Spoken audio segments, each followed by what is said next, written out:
There you go. Okay, did you guys get a message? There we go. All right, welcome everybody. Thank you. It's great to have almost 30 of us here, the Climate Solutions Caucus. It is, what day is it? October 27th, and we're in the off session of our citizen legislature. But a lot of us have been working hard to try to get our hands around what's going on with the Climate Council. As all of us are starting to understand, they're doing tons of work trying to figure out how Vermont should meet our statutory goals of emission reductions, which are set out in law, basically paralleling the Paris Accord. And so some of that will go directly, their recommendations would go directly to the administration to be implemented. Some of it will obviously come to the legislature for funding, for changes in policy, et cetera. It's an exciting moment because we potentially have even infrastructure money yet to come out of Washington. We have some ARPA dollars, stimulus funds. So we maybe have money to help answer some of the challenges.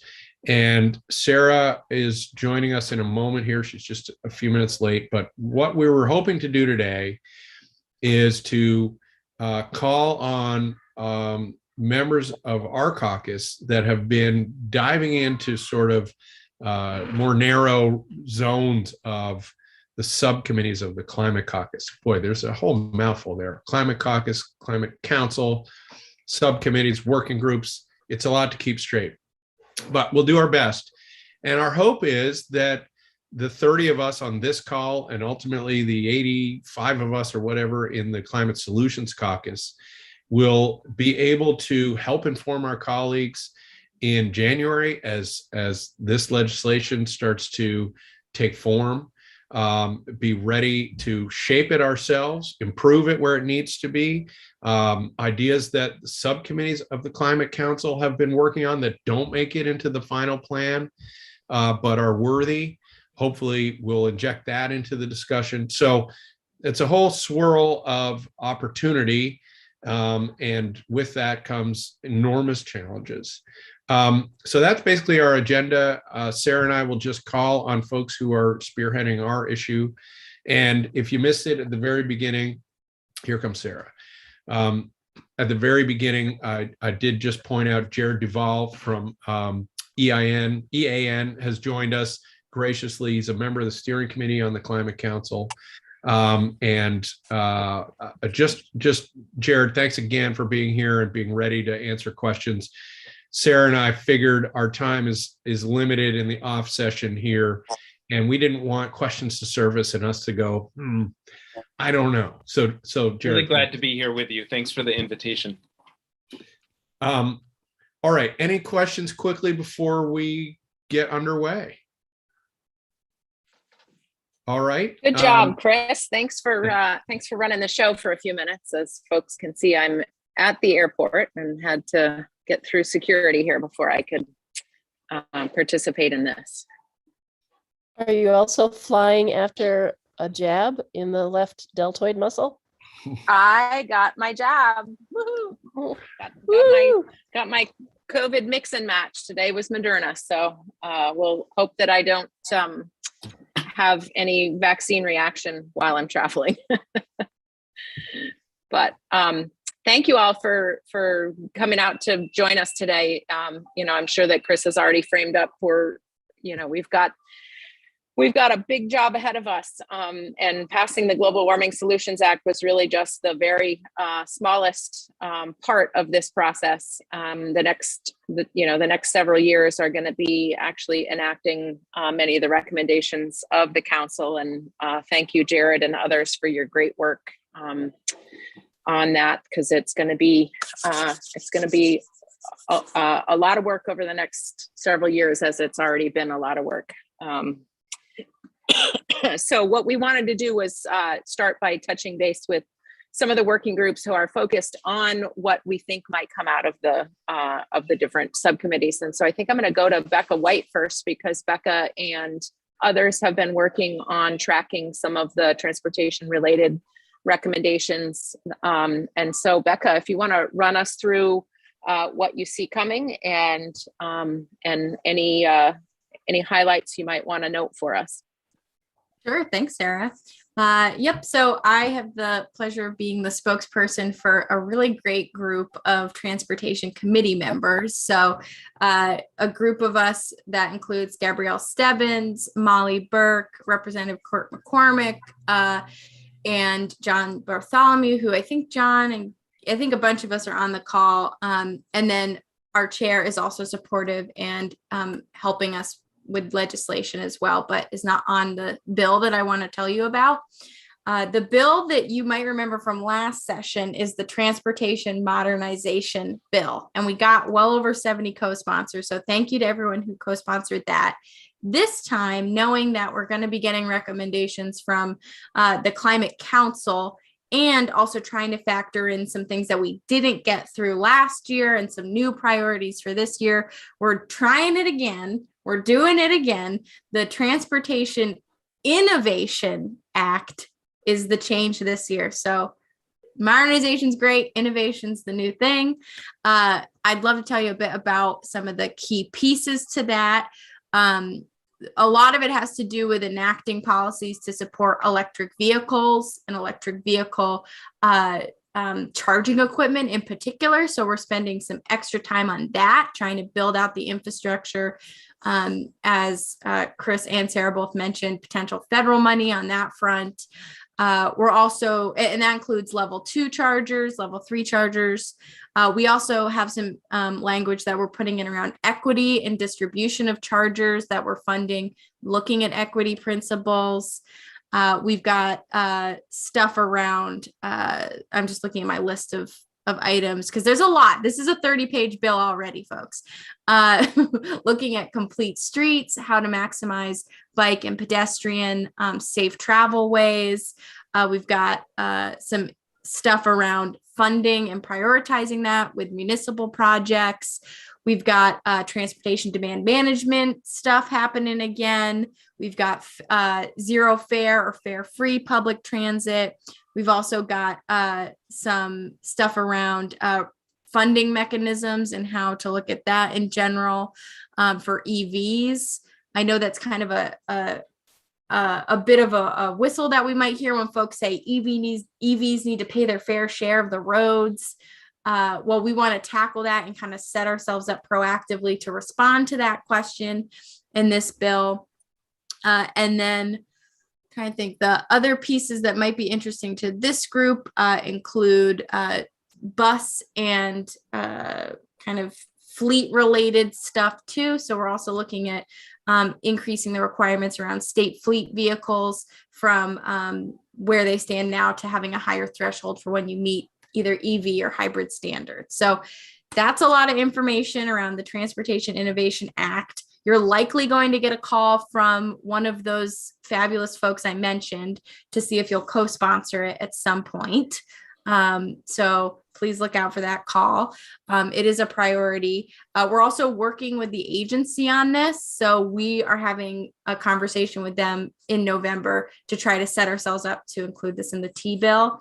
A lot of this has also been taking into account what we've been hearing from Johanna Miller and what's been potentially going to be coming out of draft in December from the Global Warming Solutions Act piece. So we're taking those into account in the Global Warming Solutions Act piece. So we're taking those into account as they're coming to us. And we will be hopefully releasing more information on this after we get the draft, not draft, but just one draft recommendations headed our way. One other thing I should mention, we don't have TCI currently in this bill. So if you're thinking, wait a minute, where's that TCI conversation? The fabulous Gabrielle Stebbins is our cheerleader for TCI. And it's definitely, there's a conversation happening. If you want to know the background to why it's not in the bill, we're happy to, you can talk to anyone on this group about it. But it's kind of a strategy thing, not a priority thing with this not being in the bill. Was that what you were looking for? I can also talk about Molly Burke's letter at this point if we're Chris is shaking his head. Yeah, let's hold that for later on in this meeting. I see Chip Troiano with a hand up. Right. I was wondering when in relation to EV charging stations, what is there talk about mapping them so that people can find them? That's a concern of mine, I think. Yep, that's a really good question. So there are some maps available right now. If you go to Drive Electric Vermont, you can see a comprehensive map of level 2 and level 3 chargers statewide. When I was saying mapping, I was thinking more of how we're deciding where they should go, because right now we have a goal that says we will have an electric vehicle charger or a fast charger within 5 miles of every exit in Vermont, off the highway, or within 30 miles of every Vermonter, or it might be 30 minutes, but trying to think about that in a more strategic way. I think I finally communicated it to our Ledge Council in a way that made sense, which is if you've got 5 miles from an exit, like if you were to pick White River Junction, that 5 miles from that exit, you could potentially go to Woodstock. You could put that charger in White River Junction. You could put it in Heartland. So when we're making those decisions, our addition this year is including equity language in that, to try to decipher where the best place is, on top of the goals we already have. Thank you. Great. All right. Thanks so much, Becca. We will come back to questions more generally after we finish with the whole all of the presentations. Chris, was there something that you wanted to jump in with? Yeah, I was going to just ask Becca if you can, or others who've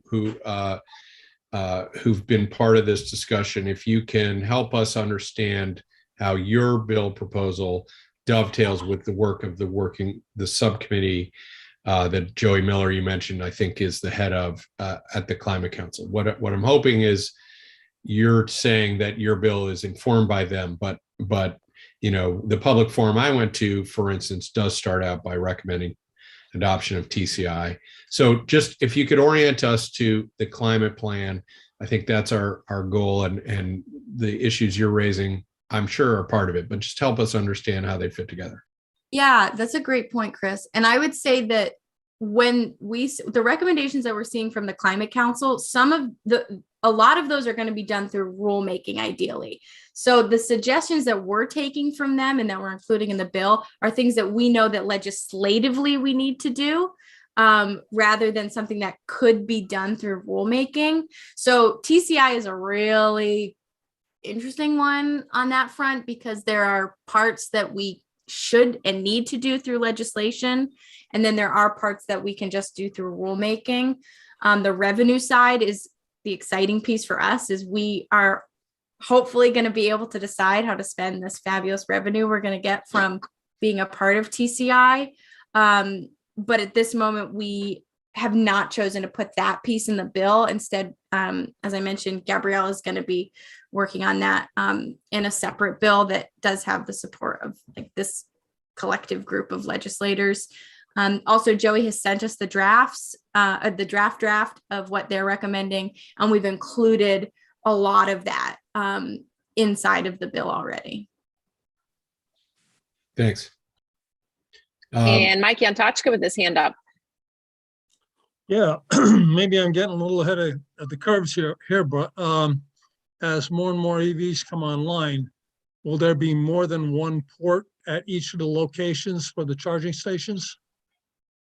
That's a good point, Mike. I mean, we haven't talked about like having more than one port, but I do think there's a benefit to having, like, if you see a lot of the charge point stations have two things versus one.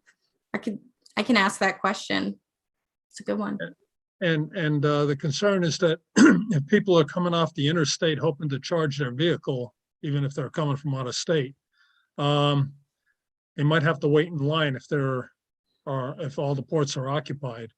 So I know some places you can schedule a stop. Yeah. So. I think the State House is the only place that I've had to fight for charging with my electric vehicle personally. But it's exciting that future problems that we need to think about. Well, right. Capacity in general, we need to keep an eye on that. So absolutely. Mari's got a hand up. Just quickly, the need for level 3 chargers. I know it doesn't not all vehicles can use a level 3, but we need to make sure we have enough of those, especially for the Bolt users who have to set their target charge at lower now so their cars don't burn up. Well, yeah. Exploding cars. And Mari, I need a car like Sarah's. Mari, just seeing your hand, I always think of you in equity. You're like my equity person. I do want to mention multifamily housing, and having chargers at multifamily housing is a big part of this bill as well. All right, so the next group that I'd like to go to, and again, we're focusing on, help us in the Climate Caucus understand what is likely to come as a recommendation out of this subcommittee of the Climate Council. So let's go next to Scott Campbell and Avram Kat, who I think have been tagging a chunk of the thermal side of the cross-sector mitigation work. So I don't know, Avram and Scott, if you have figured out who's gonna present. Sure. Starting. Yeah, I'll start. Yeah, so we have been following the cross-sector mitigation subcommittee in building thermal, which is one of 4 areas that they're looking at. One of 4 sort of cross sectors they're looking at. The others being electricity, what they call non-energy, which is industrial processes, and something else. But I'll show you just so what they're talking about in building thermal seems pretty settled. It's obviously not been voted on by the council yet, but I'll show you what they're talking about so far. I think this will work. Ooh, very nice. You see that? Yes. Okay, I don't see you though. Oh, there you are. Okay. All right, so there are 2 pathways that they're talking about. The first one being improving building efficiency. Strategy. The first strategy is weatherization at scale. This is something that's been discussed for quite a while. You might remember Senator Bray was working on this really all last session and got a lot of money included in the big bill last year. And also there was another dimension to it, which was funding, providing some funding for VHFA, the Vermont Housing Finance Agency, to come up with a system for providing sort of on-bill tariffs or on-bill financing for people who are not eligible for the weatherization program to be able to finance the work on their homes in a way that is cash flow positive for them and also stays with the meter, stays with the house. So the weatherization at scale effort that their strategy that they're talking about with the council would target getting to 120,000 more units done by 2030. And that would include rentals and multifamily and also people in low to moderate income and really anybody. So that's the weatherization at scale. The strategy 2 is rental property efficiency standard.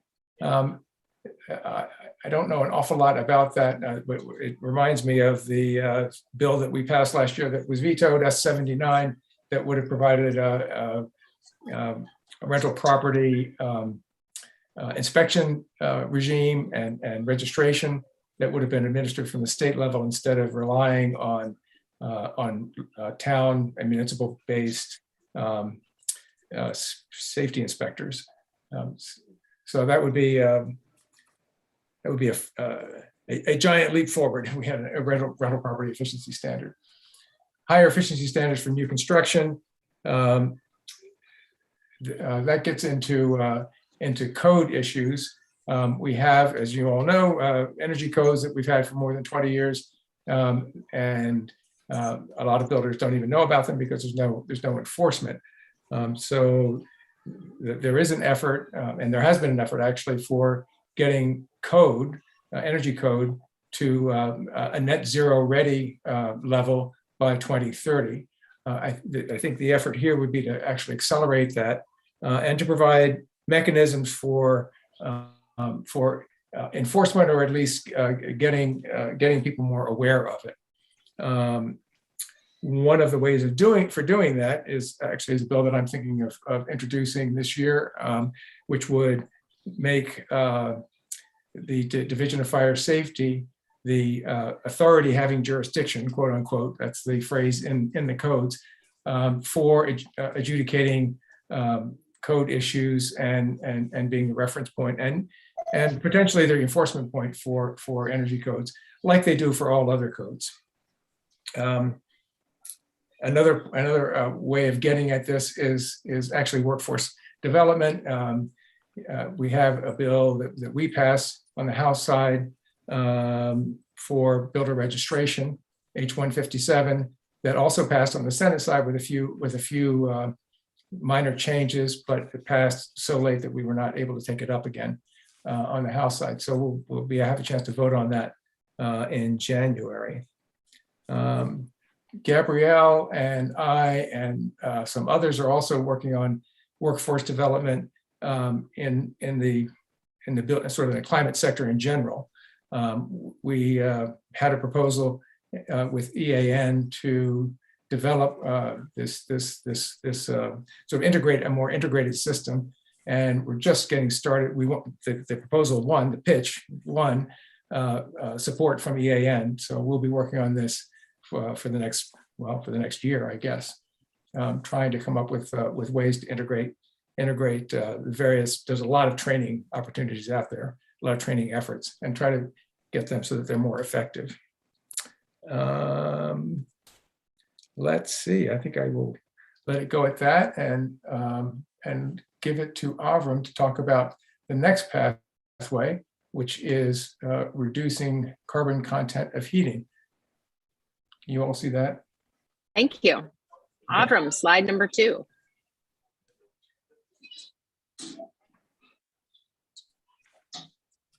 Avram's still there? Where'd you go, Avram? Avram, you're muted. I muted because the phone was ringing here. I'm back.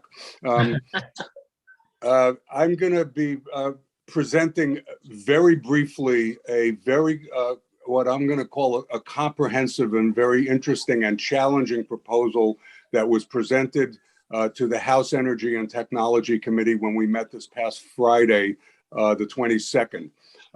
And that proposal is for a clean heat standard. It was presented to us by Richard Cowart of the Regulatory Assistance Project and Chris Nemi of the Energy Futures Group, and it will be considered by the council. Obviously, they haven't acted yet as part of this area of their proposal.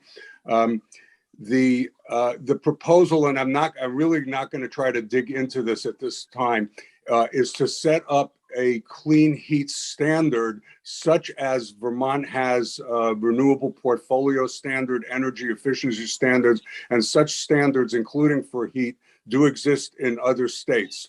And it is a standard that must be met that gives incentives and encouragement and also regulation to some degree to entities that have not been necessarily regulated to date. It is one of the objectives is also to transform the energy sector in Vermont, including Vermont's fossil fuel dealers, to get them, to encourage them, some already are moving in this direction, to move towards non-fossil fuel options, whether that is biofuels or whether that is installing heat pumps, which I know some vendors are doing. So the document I would refer you to, and I would really encourage people to take a look at this, is the document that is on our committee, House Energy and Technology Committee's webpage for last Friday, the 22nd, under Richard Cowart's name. And it's about 30 pages long. It's in plain English. It's very understandable. I encourage anyone to read the whole thing, but if you can't do that, read the first 10 or 15 pages, because that gives you an overview, first of all, of what is this, how's it going to work, and why do we need it? And they make the case, and I agree with them, that simply doing more of the measures, whether it's home weatherization or other thermal measures, simply putting more money and doing more units is not going to get us there without this kind of a sort of overarching structure and standards that must be met across the board. If you can't read the whole document, read the first 15 pages and then read the summary. I was impressed with the proposal. It would be a big step. It wouldn't be implemented next year. But that's, I think it's worth everybody taking a look at it. And I do hope and cautiously expect that it will be part of the proposal that comes out of the council. Thanks. Thanks, Avram. And for folks who are following the chat or aren't following the chat, Chris just put a link to the document in the chat. Great. Great. Thank you so much. That's a great report out from that part of the cross-sector mitigation subcommittee. Chris, you got a quick question?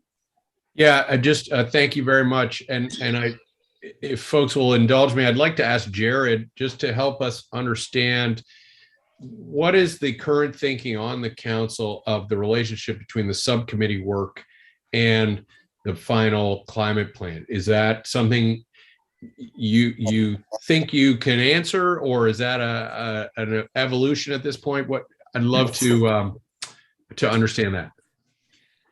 I'm happy to try to answer it from my perspective.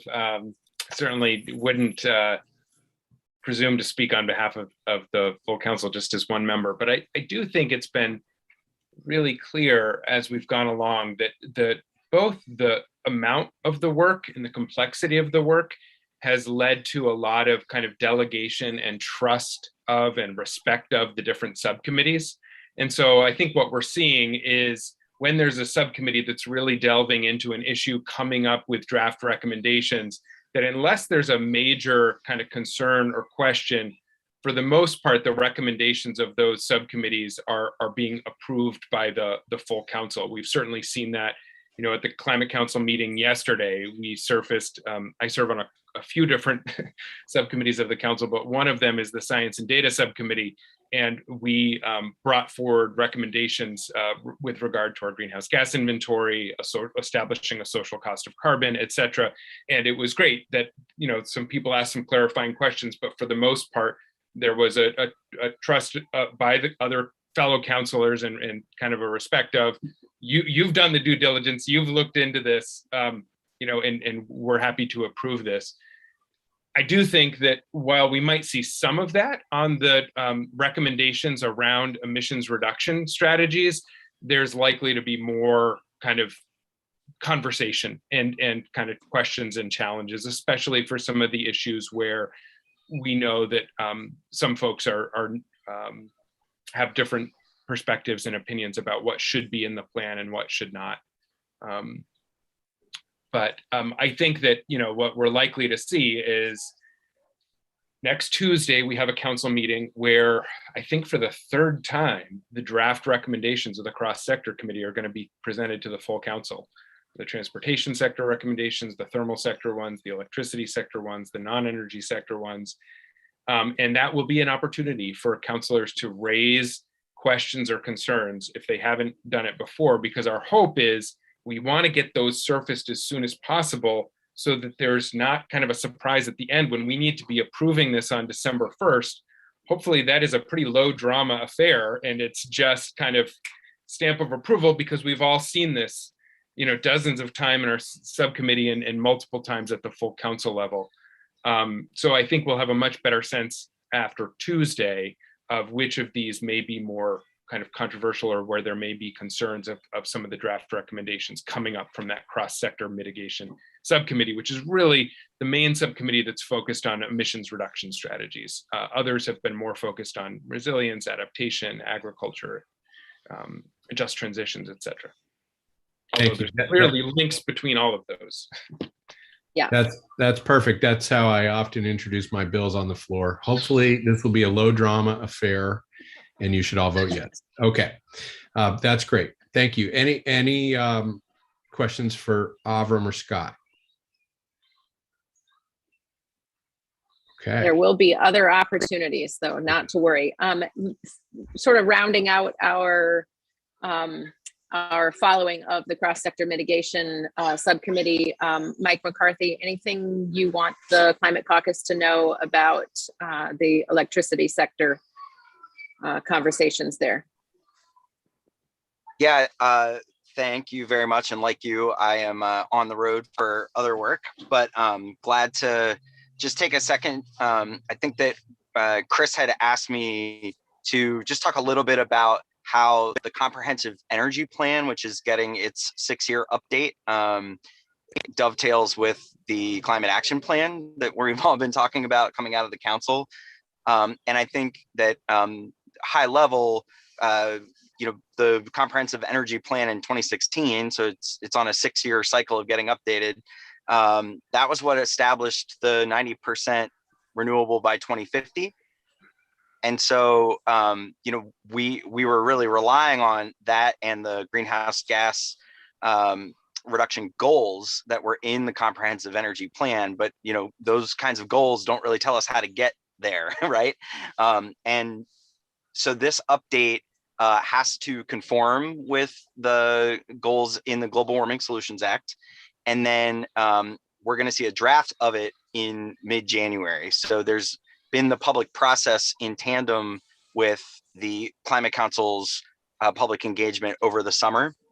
And I think that some of the questions around the energy sector that many of us on the Climate Solutions Caucus have been working on for a long time, there aren't specific recommendations yet about things like the future of net metering and updates to the renewable energy standard. So I think what that's all to say for the legislators here is that some of those questions still will remain to be part of our job to figure out how much of the work of reducing our emissions and meeting the Global Warming Solutions Act goals is going to come from the electricity sector and how exactly we want to get there.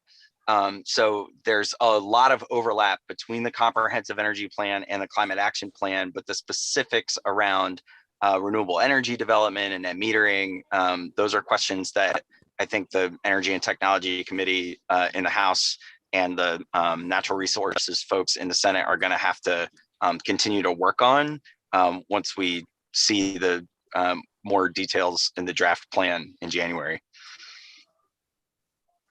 Yeah, from my observation, and correct me if anyone disagrees, the renewable energy standard section of the Climate Council's work has been sort of see the comprehensive energy plan shift, and so which makes sense. I mean, it's the same in many cases, the same people doing the work. So thank you for that, Mike. Looks like Representative Anthony, Peter, you have a question. And you're muted. Peter, you're muted. Peter.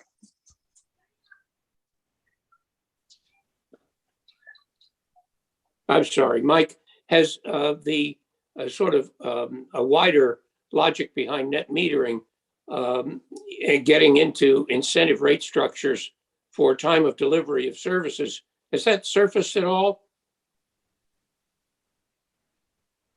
I don't think that surfaced at all at the Climate Council level, but I know folks at the department and in the deliberations during the last biennial review of net metering that happened kind of late in 2020.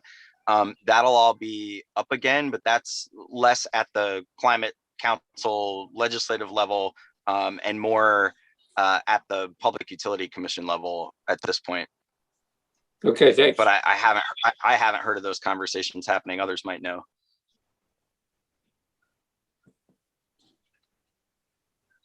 Gabrielle has a hand up. Yeah, I just wanted to confirm, actually, perhaps not at the Climate Council level.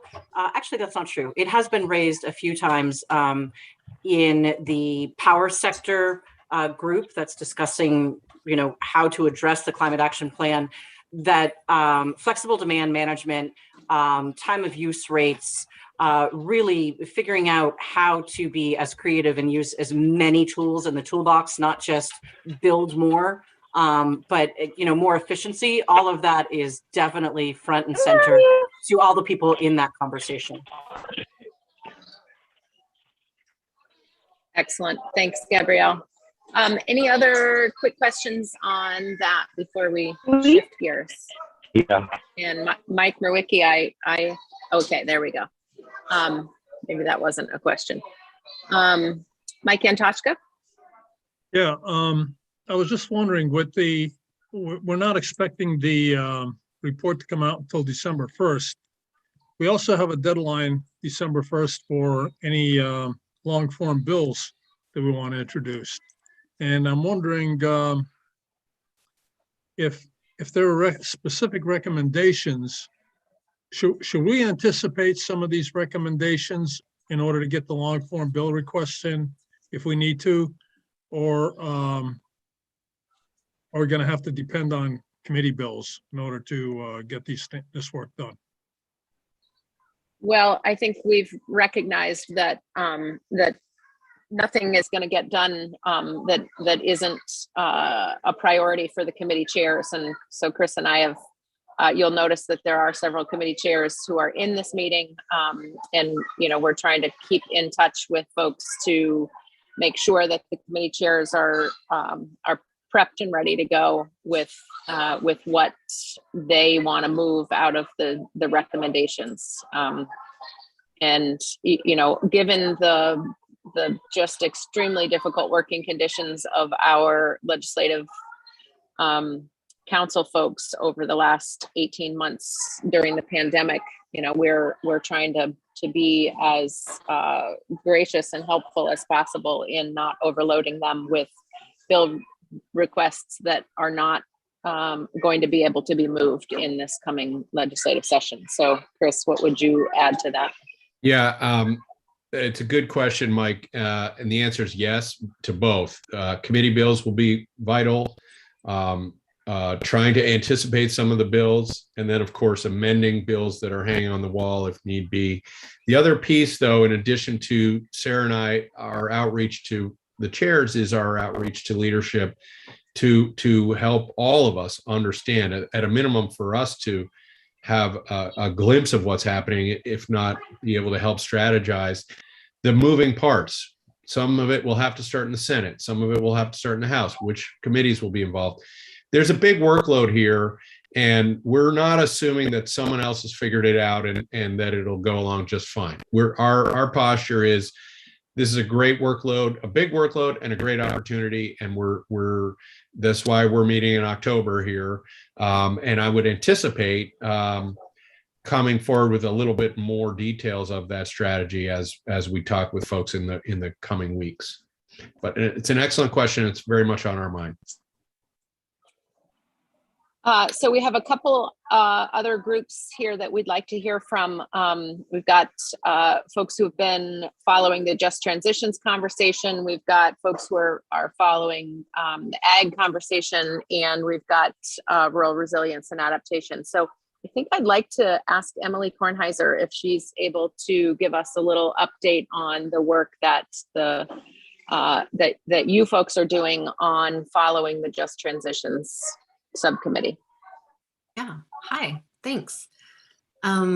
So we have just, well, frankly, we have not convened formally as a subcommittee that's tracking another subcommittee yet. Our first full meeting as a group is on Saturday. And so if there's another person who still wants to join, you are welcome to join us, and you wouldn't have a lot of catch up to do. And so the two big focus that we're going to have for our first couple meetings is to get our heads around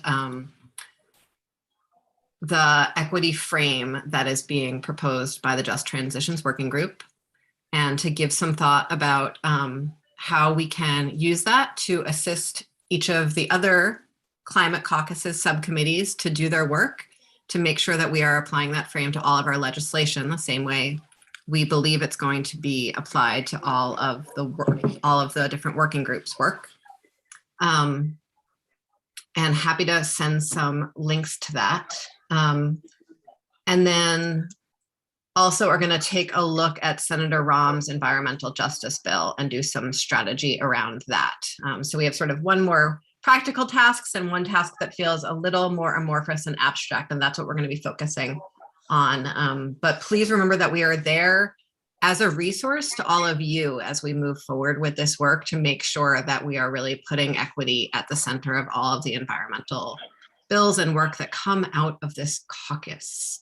I have some links if people want to sort of catch themselves up on the work. There was a recent presentation to House Energy and Technology hearing that I can put in the chat in a second. And then I can also, the Climate Council has switched web pages midstream. I don't understand why that happened, but it makes it hard to find things sometimes.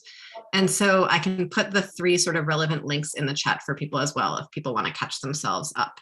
But we are looking forward to doing our work and diving in and being a resource to all of you, as well as making sure that we find some path of legislation that really continues to make the need for equity in all of our environmental work very clear. Thank you. Oh, and one surprise bit that I did not tell Chris and Sarah, and I'm just going to unveil publicly right now. There's a class of, I know, so terrifying and exciting. There's a class of Dartmouth students that are taking this on as their project for the year, public policy students. And I've asked them to really focus their time on translating our policy goals and our policy work into regular language that normal people care about, as a way of really furthering the equity frame. And so I'm hoping that can be of great use to us, and I think will be a very valuable lesson for public policy students at Dartmouth College as well. So we'll be sharing that with us as they get their work done. Policy in English. Emily, thank you. That's great. Welcome. Great. Thank you so much for popping a few links into the chat if folks want to follow up with any of the resources. And again, do reach out to Emily or Selena if you want to join in their Saturday conversation. And I see Avram trying to raise his hand, perhaps. No? Okay. Avram's doing something close to his screen. Any questions for Emily at this point?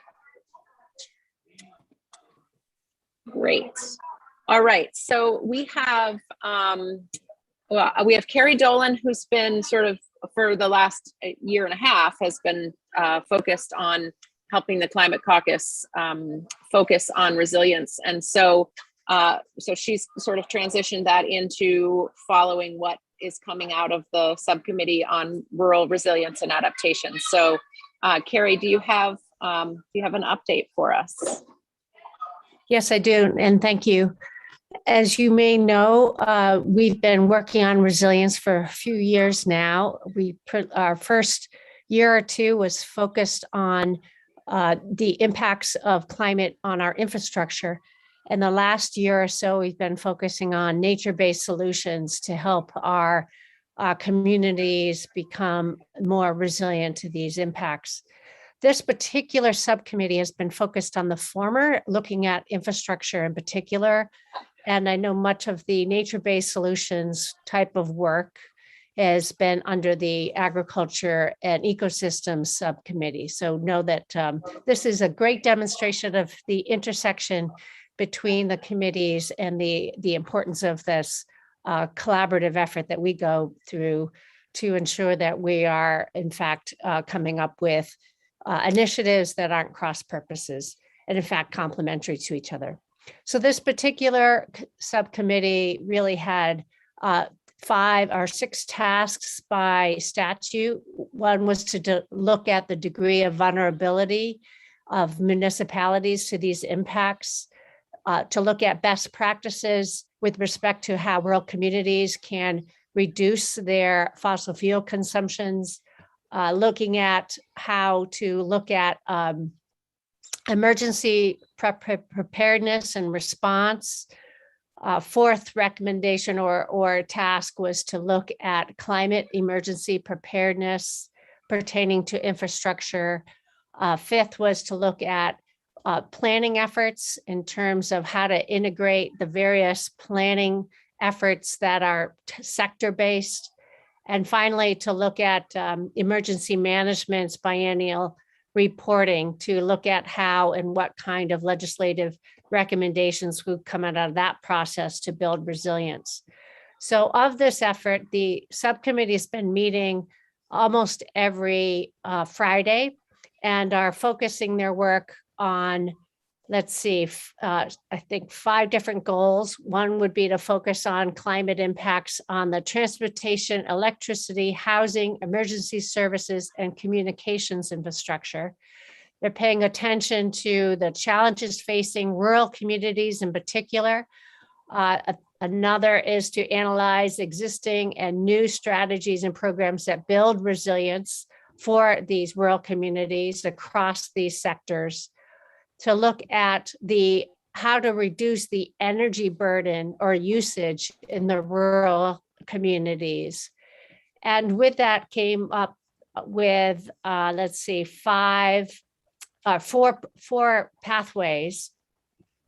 The first pathway was to look at the high level, how to achieve greenhouse gas reductions or adaptation, resilience, and sequestration goals through increasing their civic networks and state agency capacity to help improve resiliency, preparedness, and planning. Another pathway is to invest in resilience in these sectors, the transportation, communications, water, wastewater, and energy infrastructure sectors. So again, this helps to recognize, again, that intersection with some of the work that Rebecca had discussed, both Rebecca and Avram and Scott had already talked about. A third pathway is to look at reducing across the community governmental infrastructure, their fossil fuel use in rural areas. Another is to look at an important one, their final and fourth one was really to complement those other pathways, but to look at how they can address or evaluate land use patterns, land development, land planning to promote the concepts behind compact development that can not only promote a livable, walkable, bikeable community but it also helps to support housing where we need to have housing, and all that would help to reduce certainly our energy use, but while at the same time improve the economic vitality of our rural communities.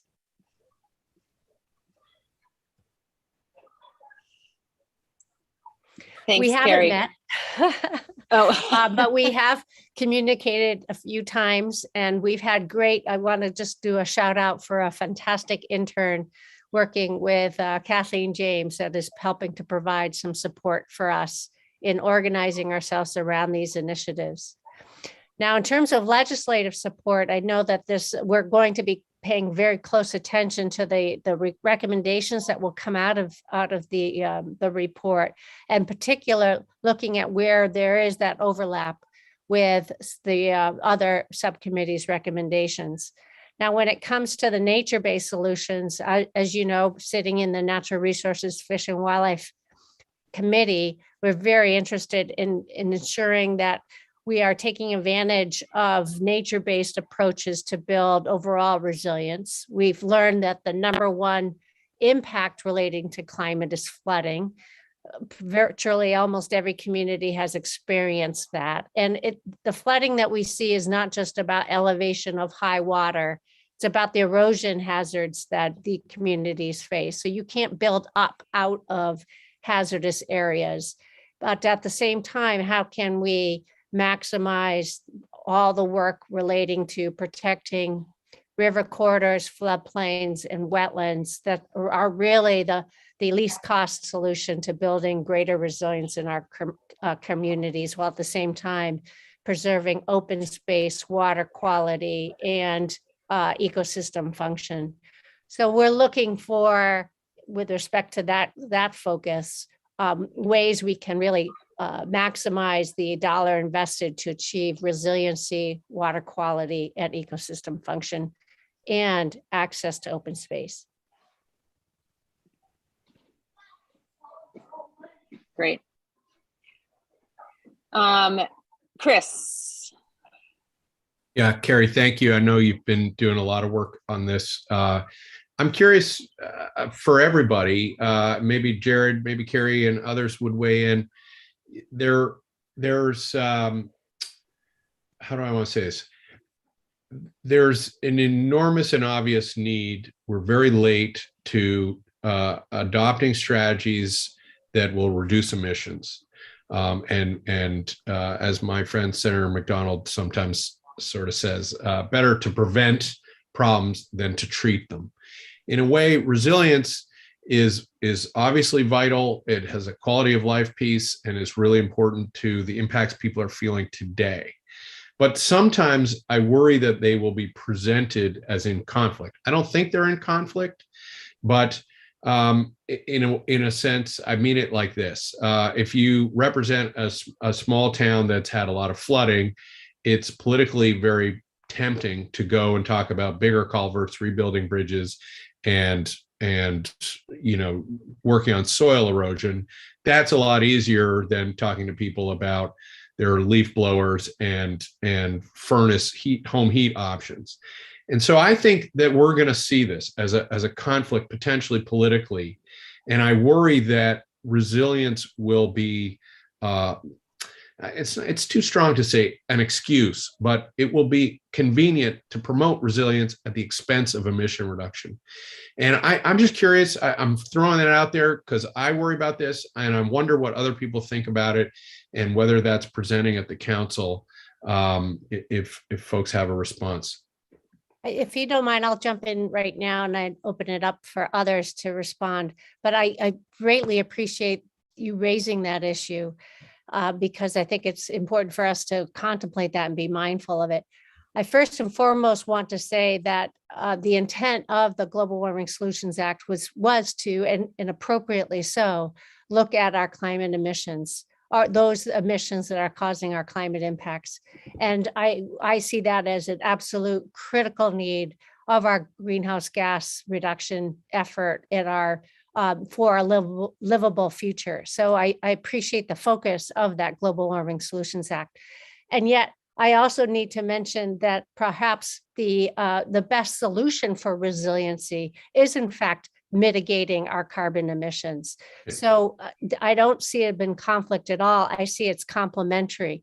But we also know that we're already experiencing the impacts of a climate crisis. We're already seeing that the amount of global warming gases in our atmosphere are causing a greater increase in precipitation, and the data illustrates that.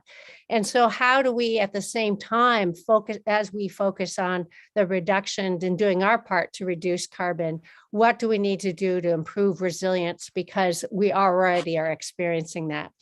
And so this is why I see a real opportunity for us to be identifying where we can see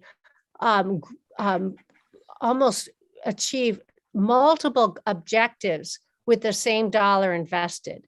For example, we have significant amount of attention in water quality, as you know, in terms of restoring Lake Champlain and all our other large basins, Memphremagog, the Connecticut River drainage, the Hudson. And the intent there is to ensure that our future will achieve a cleaner water for all our uses, as well as for habitat function. That same type of investment, whether it's in wetland restoration or floodplain protection, are achieving not only an improvement in water quality, but we can accomplish and quantify and value the resiliency benefits of that same dollar invested. Those are the types of creativity and innovation we need to do to make sure that we're maximizing those sorts of functions and values. You've also heard, and we've passed, I think, 3 times out of the House, a forest block connected habitat initiative. And we need to continue to do that, because during extreme weather, all that water is not stored on the floodplain. It's actually stored in that watershed itself. And when you have compact development, working landscape, and forest blocks, you are not only achieving a greater access for recreation, for habitat, it's a climate resiliency solution. So it's important, as I mentioned, to be mindful of the very points you make. Where do we need to continue to put our pressure, but also to recognize that there's quite a bit we can accomplish, and we ought to, and we need to help our communities become more resilient to these impacts. Thank you. Super. We've got Emily, Gabrielle, and Peter with some questions, and then one more work group to check in with. So Emily. I have an answer thought to Chris's question that is much less technical and eloquent than Carrie's. But I have, about a third of my district is a cooperative mobile home park that was flooded out under Irene. It still has not been completely rebuilt and still experiences flooding. And so when I talk about environmental justice in my community and with anyone else, I say, this is like, finding a way to pay for people to move their homes out of this floodplain. And it's paying for insulation for your homes, your fuel costs are lower, and it's paying for, and it's finding a path so that we can all breathe cleaner air. And, and it is all of those things. Like, that's what climate justice is. It's the full blend of the, demand response grid, along with, moving some trailers, and that they all really work together. And I can see how a person could say we're doing, mitigation, we don't have to do prevention. But I think on the ground in communities, the practical examples resonate for people. If I may, Sarah, just respond to that.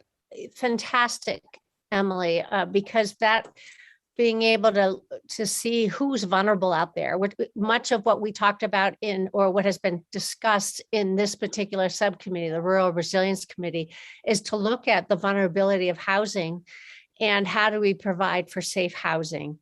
And it's unfortunate that low income and sometimes other important community members in our communities are vulnerable to these impacts, and housing is a substantial need for not only for the vibrancy of our state, but it's really a resiliency solution to ensure that into the future we're providing for safe and available housing. Great. Gabrielle. Yeah, I can't help myself to Senator Pearson's question. I would hope that we would hold ourselves accountable and say we need to do and both. I think a more challenging question is to the point of how are we going to, where are we going to get all of our renewables? Frankly, the size and the scale of the really large wind turbines that are being built now for offshore wind, it's just mind-boggling how large these things are. But then that means that we're paying for, the lines to bring it up here. And so I think that the more challenging question for me is not, we're doing resilience, so we don't have to do greenhouse gas emission reductions, or we're doing greenhouse gas emission reductions, so we don't have to do resilience, because frankly, we need to do and both. The real challenge is going to be when it comes down to, like, what part of our state do we say we really need to conserve for resilience or for maintaining biodiversity, as compared to, and where are we willing to build what we might need? And I think that is more the type of tension that I could imagine coming, for what it's worth. And really, we just need and both. And the one piece I've sat in a lot of the Climate Council discussions because it's a little bit of my day job. The one piece that I haven't heard as much discussed, and it's perhaps because I haven't sat in on the ag and ecosystem meetings as much, is the critical nature of biodiversity. What's really amazing is what we don't know from nature in terms of how nature might help us heal some of the damage that we're doing. I mean, I just saw a post about how whales, the way that they like move, actually eats up, I don't know what the terminology is, but actually reduces emissions. And it's like, who would think that the way whales eat through baleen or whatever, who would think that? So I think the piece that I haven't heard as much discussion about is biodiversity, but let's start with two. Let's start with greenhouse gas emission reductions and resilience and equity, and then we can just keep on bringing on more work. I think we're going to have plenty to do as a caucus here for the foreseeable future. So that's a point very well taken. Peter Anthony. Yeah, thank you very much. My answer to Chris and to Carrie is complementarity. I think Carrie said this, but for me, I think the data, the science is telling us, or telling me anyway, emissions reductions by itself is not going to get us there. We also have to worry about carbon sequestration. And it seems to me good land use strategies, whether it's in ag, forestry, water protection, has the potential to support sequestration initiatives. And so for me, I would focus, anybody brings up the issue of competition, I would just say, turn it around and say, look, this is an opportunity for essentially two strategies to reinforce each other. Yep. Anthony, In the sense right, of Peter, sequestration as well as emissions reduction. Thanks. Peter, that's right on. It was a point I failed to make, and I appreciate you mentioning that sequestration, carbon storage. The least cost option we have out there is recognizing that value and that function of our forests. And in fact, we've seen a downturn in our carbon storage sequestration because of fragmentation of our forest blocks. So thank you for mentioning that. So that is an ideal segue to Heather Supernant and John Bartholomew, who have been who've graciously agreed to follow the recommendations coming out of Ag and Ecosystems. So I don't know, John and Heather, if you've already talked about who's going to give us an update on your work. Yeah, hi all, that'll be me. And it's been so great listening to everybody and hearing everything about this, but I have been following the work that's coming out of the Ag and Ecosystem Subcommittee. This group has been diligent not to view pathways forward in reaching our goals at reducing greenhouse gas emissions and the storing of and sequestering of carbon in a reductive way. They've been working to center equity when establishing these solutions. And the focus has really been on farm viability, which is helping Vermont farms and food systems be more resilient and adaptable in the face of climate change. The key areas of focus have been on healthy soils, increased biodiversity, diversity of crops, and water quality. What's been made clear is that some of these changes that are necessary in reaching our goals are rooted in education and cultural shifts, not just the tangible adjusting of practices. We already know that establishing good practices will have a positive impact on mitigating extreme weather events, but it's important to be aware that when we're asking farmers or forestry folks to shift their way of doing things, we need to demonstrate how those changes will benefit their business as a whole. And The subcommittee has laid out goals, strategies, and action items to see these efforts through. And it was clear that a unifying message around good practices would be key and not isolating or pointing fingers at any one industry, which is certainly a space where the legislature can play a role in that messaging. Additionally, where the legislature can step in is with funding and regulatory authority. And to take that even further, the subcommittee looked at incentive-based models versus mandates and which of these would be more effective in achieving our goals. I sent to Senator Pearson the Excel spreadsheet that the subcommittee created with all the action steps that we could be taking, which we can get to folks. And I'm just going to take a moment to highlight a few of those now, but this is by no means even a fraction of what has been suggested. But I'll start with programs we can help establish, expand upon, and support, and then I'll switch to the areas where funding could play a role. So it was recommended that we develop and implement a State of Vermont Payment for Ecosystem Services program that supports the development of healthy soils and carbon sequestration in soils.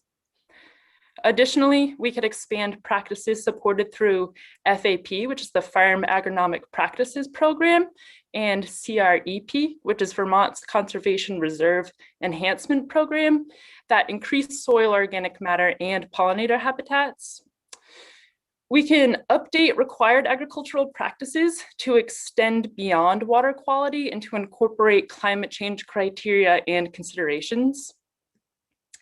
We can develop and implement a statewide land use plan through a revival of the state's central planning office. And we can create and implement a unified waters and wetlands buffer policy. So where funding comes into it, some of the recommendations put forward that we might see are that we can fully fund the Vermont Agency of Agriculture, Food and Markets Farm Agronomic Practices Program and the Capital Equipment Assistance Program. We can increase support and resourcing for farm to school programs, including additional funding of Act 67, universal meals and gleaning programs. We can support proven ways to alleviate food insecurity and create a local food access funding program to support low-income consumers in purchasing or accessing more local food. We can increase funding for the Vermont Youth Conservation Corps and other youth-based natural and working lands groups, organizations to expand connection to the land and expand the workforce. And we can explore opportunities for using the state revolving fund for additional land and water conservation. One of the concerns that I took note of was surrounding the emissions reductions conversation. And listening in, I heard that the science and data group had brought information to the Climate Council using existing greenhouse gas inventory methods, which are, as they described, a little coarse, and they don't include any of the recommendations that the Ag and Ecosystems Work Group put forward to reduce emissions within the ag sector specifically. And I don't know what has happened with this information, but they were planning to ask the council to adopt some key changes that would make it possible for agriculture to contribute to meeting the goals set by the GWSA. They would like to be able to include activities like changes in tillage and grazing practices into the ways that things are quantified. So ultimately, we need to change the way we measure and quantify sequestration and emissions to reflect the role agriculture plays. So I think there's a lot of opportunity for technical support because a lot of these practices that farmers are already putting into practice, there's not really great ways to measure them right now. So I think that's somewhere where we should really have a good starting point. And that is as far as I have come in this work. And I think there's a lot more to be evolving out of this, but it's great conversations. Thank you so much. I really appreciate you hitting a bunch of those highlights and the fact that you're starting a spreadsheet so that you're following some of the details. That is going to be super helpful. If folks don't have any questions for Heather on ag and ecosystems, I think what we'd like to do is go to Jared for just to give you an opportunity, Jared, to, tell us what highlights you think we may have missed out on during this conversation. Is there, do you have any responses to any of what you've heard from our report out, and anything else you want us to know about the final weeks here of the council before the plan is penned? Thank you, Representative Copeland-Hanzis. Yeah, I've taken some notes throughout. I want to go back to the transportation overview that Representative White shared. I think that a lot of the elements that she identified in terms of the Transportation Innovation Bill, in terms of EV charging infrastructure, fare-free transit, funding mechanisms for more efficient transportation, especially for our lower and low to middle income neighbors, like Replace Your Ride and Mileage Smart. All of those things very much clearly show up in the draft recommendations of the Transportation Task Group and the Cross-Sector Mitigation Subcommittee. There are a couple of things that have been recommendations of that subcommittee that, I mean, again, we don't have a final or a draft climate action plan yet, so we don't know if these will be in the final. But what has a couple of the things that I think are worth lifting up that have consistently emerged in the cross-sector committee with regard to transportation are, and one reason this may not have come up is because it's more in the bucket of rulemaking and regulation that will probably more be the province of the Agency of Natural Resources rather than the legislature. But it is a lifting up of the really high impact and beneficial opportunity of following California's emission standards in terms of the Clean Cars 2 rule, in terms of the light duty fuel efficiency of the fleet, which would include setting a date certain. California has set it as 2035, which New York has then followed on, of not allowing the sale of vehicles that do not meet a zero emissions standard past 2035. There's also an advanced clean trucks rule that would be part of that recommendation, and that could make a big impact on emissions reduction and saving Vermonters money if those are moved forward. I think the other one that probably likely does have more of a legislative connection that I didn't hear, and I'm wondering if Representative White or Senator Perchlik or others who are in the transportation space have anything they want to add about this, but a consistent recommendation has been to look into establishing a vehicle efficiency price adjustment program.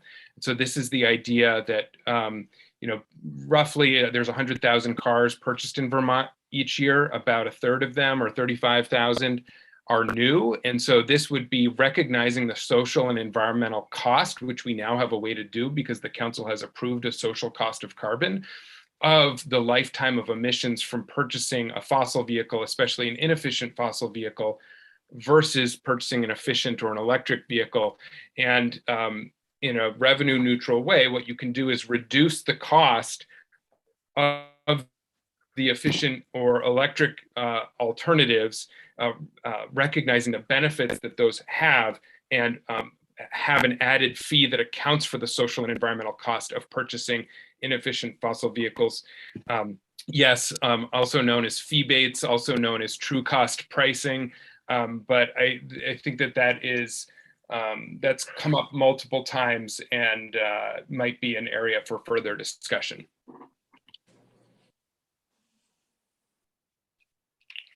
Great. I guess I hadn't appreciated that that the council had settled on a cost of carbon. So I would love to help the caucus understand more, or maybe other folks are already on top of that. But that's an important marker along the way as we factor in the cost of doing nothing. Peter Anthony had a hand up. Yeah, just really quickly, I wanted to sort of broaden what Jared just said and say the sort of larger category within which his comment fits is get the incentives right. And that applies to all the activities of the caucuses. There's nothing worse than having a great idea but then not having the incentives for human behavior to capitalize on that good idea because you didn't think about the incentives. And that applies with vehicle registration as well as purchase and sale. And obviously, politically, you're going to have to start with discounts rather than increases in costs. So start that way, figure out how to backfill it. Thank you. Yes, absolutely. Becca White. Yeah, I just want to comment, Jared, you're spot on. We have talked about fee baits, both for our group and conversations we think might be applicable to the Senate.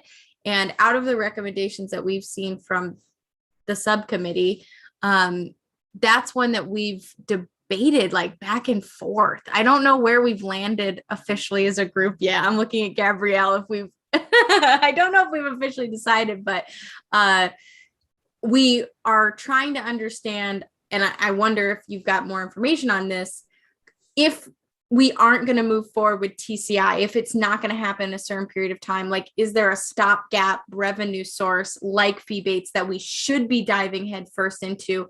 Or are we kind of putting forward a revenue potential source that in 2-3 years, it's like, why did we fight for this?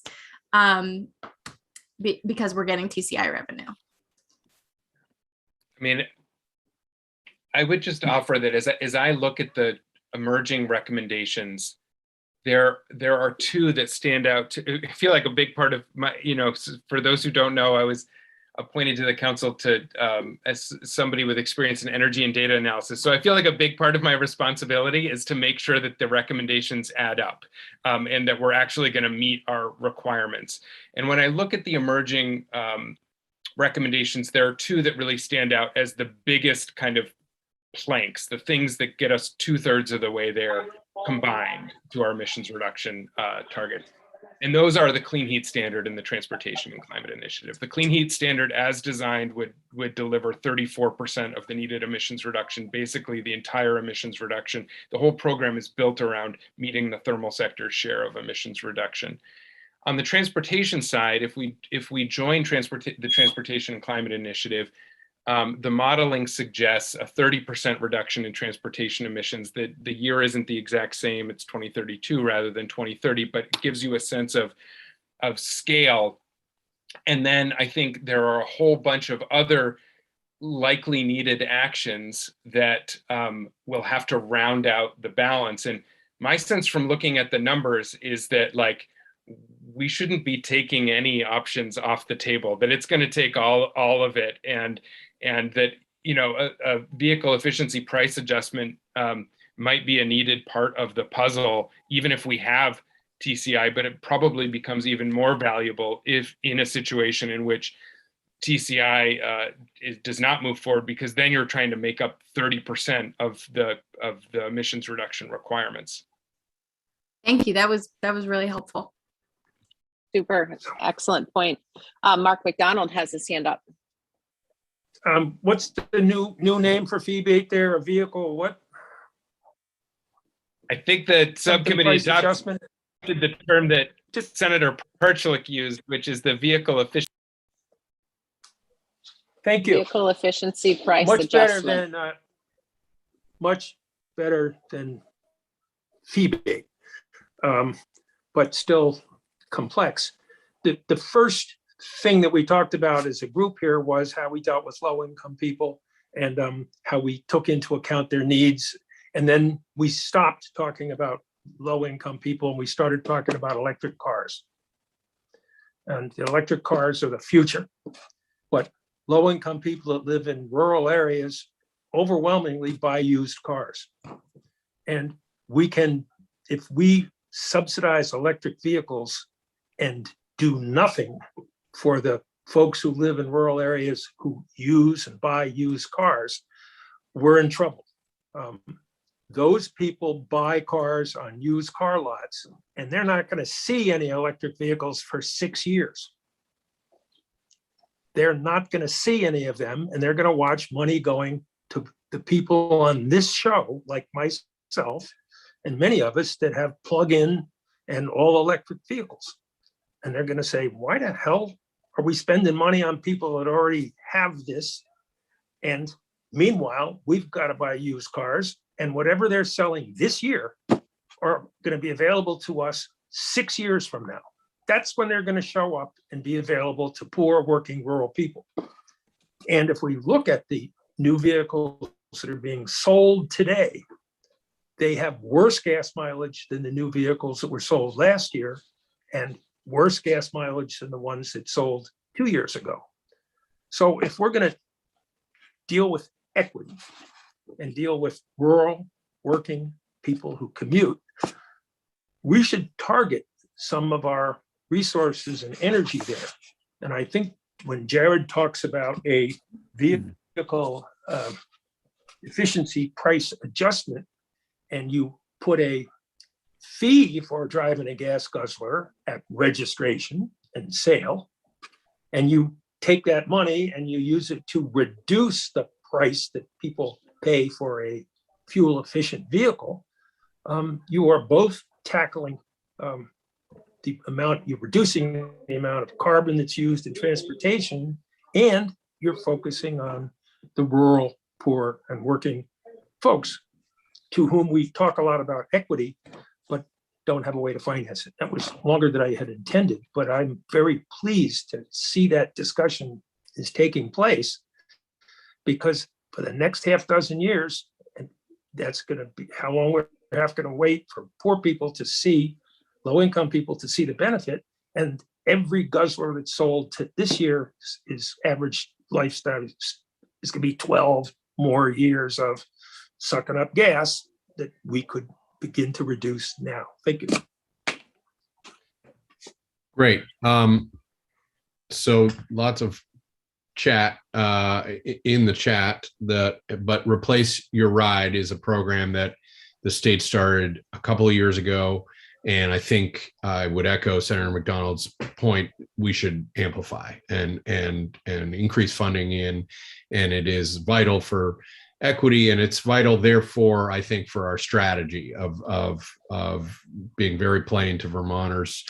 Everybody's got a way to be involved, and we'll see some of the benefit, right? It's always presented as addressing climate will be a negative. Actually, there's tremendous benefit to a lot of what we've discussed today.